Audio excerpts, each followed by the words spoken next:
Tim nasional Indonesia dikabarkan segera beruji coba menghadapi Argentina pada bulan Juli mendatang. Kabar tersebut bahkan sudah dikonfirmasi oleh jurnalis asal Argentina yakni Gaston Edul. Menjelang laga tersebut, Sintayong dan staf pelatih sedang mempersiapkan skuadnya dengan baik demi memberikan pengalaman berharga di partai uji coba. Cetak Gol coba merangkum cerita lengkap sekaligus prediksi starting line-up-nya sebagai berikut.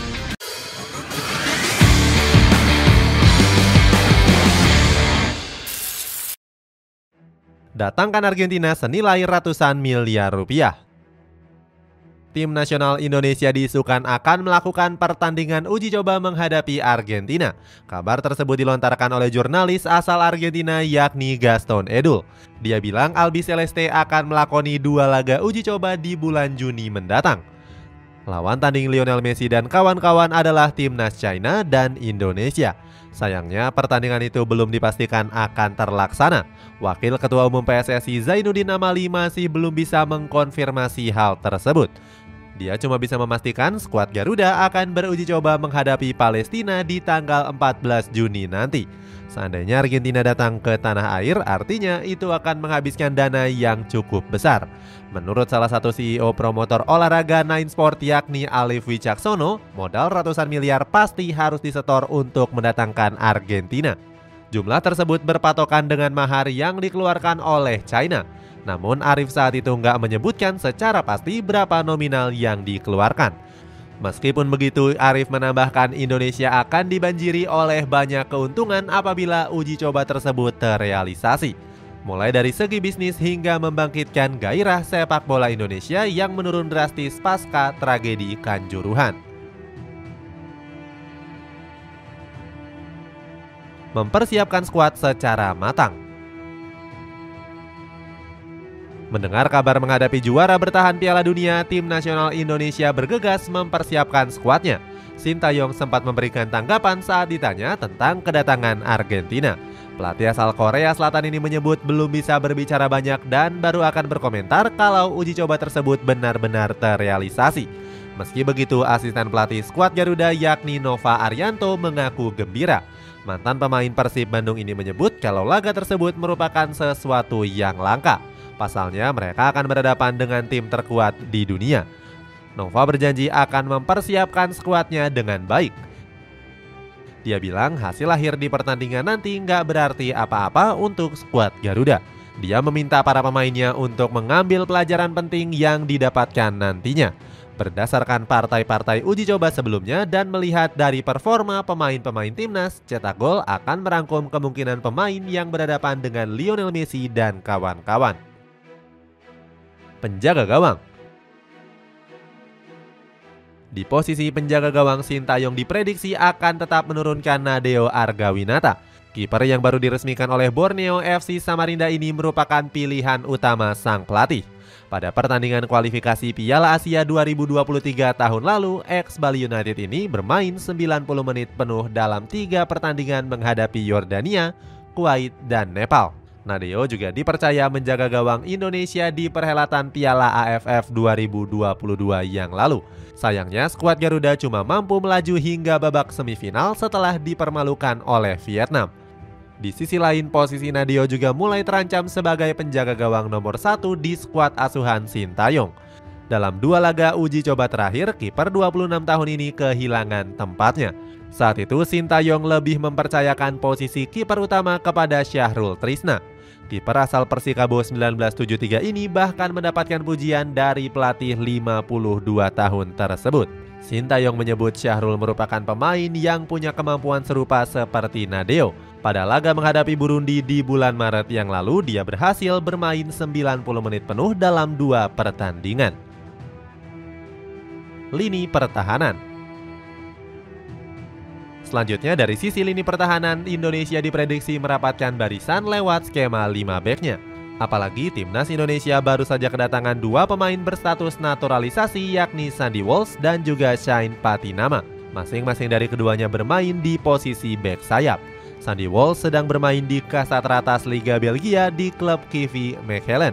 Anak bangsa berumur 28 tahun ini tampil cukup baik dengan menorehkan 9 gol dan 14 assist. Kabar kedatangan Argentina membuat pemain keturunan Belgia ini merasa antusias. Wolves bilang dia nggak sabar untuk berhadapan dengan Lionel Messi dan berharap bisa dipanggil oleh Sintayong. Selain Sandy Walsh, di bek kanan juga masih ada Asnawi Mangkualam. Pemain kelahiran Makassar ini merupakan salah satu pemain kesayangan Sintayong. Terlebih Asnawi juga mulai unjuk kebisaan di Kasta 2 Liga Korea. Saat ini Asnawi menjabat sebagai wakil kapten setelah Fahrudin Arianto.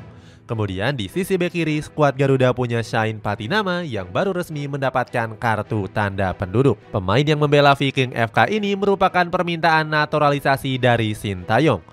Nggak heran kalau nantinya dia akan diberi kepercayaan mengisi skuad utama Timnas Indonesia. Sebagai opsi lain, Indonesia juga masih punya Pratama Arhan yang sebelumnya selalu mengisi posisi tersebut. Semua bek sayap itu diharapkan menunjukkan performa terbaik agar aliran bola terhubung dari sektor sayap. Di tengah, skuad Garuda punya stok bek tangguh seperti Elkan Beget, Jordi Amat, dan Rizky Ridho. Ketiganya menjadi andalan saat match terakhir menghadapi Burundi. Salah satu yang menjadi sorotan adalah Rizky Ridho yang kini membela Persija Jakarta. Mantan pemain Persebaya ini sukses dinobatkan sebagai man of the match di laga itu. Di sisi lain, Jordi Amat juga sempat mencuri perhatian kala mengemas gol debut saat berhadapan dengan Burundi. Umpannya untuk lini serang juga sering membahayakan tim lawan. Selain itu, Timnas juga masih punya pemain senior seperti Fahrudin Arianto. Saat ini dia masih berstatus sebagai kapten tim dan telah mengemas 53 caps untuk Garuda. Gelandang. Beralih ke sektor gelandang. Bermain dengan lawan yang lebih kuat, Indonesia biasanya akan turun dengan dua gelandang bertahan. Indonesia punya Mark Anthony Klok dan juga Rahmat Irianto. Duet asal Persib tersebut selalu diandalkan Sintayong di berbagai kesempatan. Mark Klok selalu menjadi pilihan utama Sintayong sejak debutnya pada bulan Mei yang lalu. Dia juga menjadi sorotan karena penampilan lugasnya saat berhadapan dengan Burundi. Bahkan saat itu Mark Klok berhasil memberikan assist untuk gol yang dicetak oleh Jordi Amat. Sintayong menyebut Mark Klok merupakan pekerja keras dan sangat berpengaruh bagi skuad. Menemani Mark Klok, sang pelatih diprediksi menurunkan Rahmat Irianto. Seandainya ingin main menyerang, dua gelandang yang bisa diplot sebagai gelandang serang adalah Marcelino Ferdinand dan Egy Maulana Fikri. Marcelino saat ini baru menjadi sorotan setelah gol debutnya bersama KMSK Deinze di Liga 2 Belgia. Dia pun saat ini sedang membantu tim Indonesia di SEA Games Kamboja. Sedangkan untuk Egy bisa menjadi opsi seandainya sudah pulih dari cedera. Penyerang. Terakhir di sektor penyerang ada Yaakob Sayuri, Dimas Derajat, dan Sadil Ramdhani yang mungkin bakal diturunkan sebagai trio penyerang. Kita mulai dari Yaakob Sayuri yang kini membela PSM Makassar. Penampilan apik yang menghadiahkan gelar untuk PSM Makassar membuatnya mendapatkan satu tempat di Timnas Indonesia. Apalagi di laga menghadapi Burundi yang lalu, Yaakob berhasil menyumbangkan satu gol. Pemain 25 tahun ini dilirik Sintayong karena punya kecepatan dan skill olah bola di atas rata-rata. Sementara pelapisnya adalah Witan Sulaiman.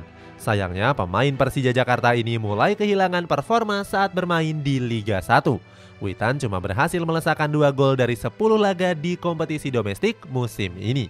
Kemudian di sisi kiri ada Sadil Ramdhani yang semakin gacor di Sabah FA. Dari 11 laga yang dijalani, ex Persela Lamongan ini sudah melesakkan 5 gol dan 2 assist. Apabila Sadil absen, Sintayong masih punya Stefano Lillipali sebagai opsi lain. Pemain Borneo FC ini sempat nggak dilirik oleh Sintayong.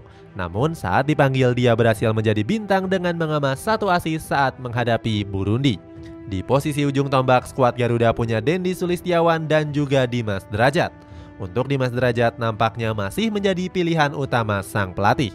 Pasalnya dia sempat mendapatkan pujian saat berhasil melesakkan 2 gol dan 1 assist di laga persahabatan menghadapi Curaçao.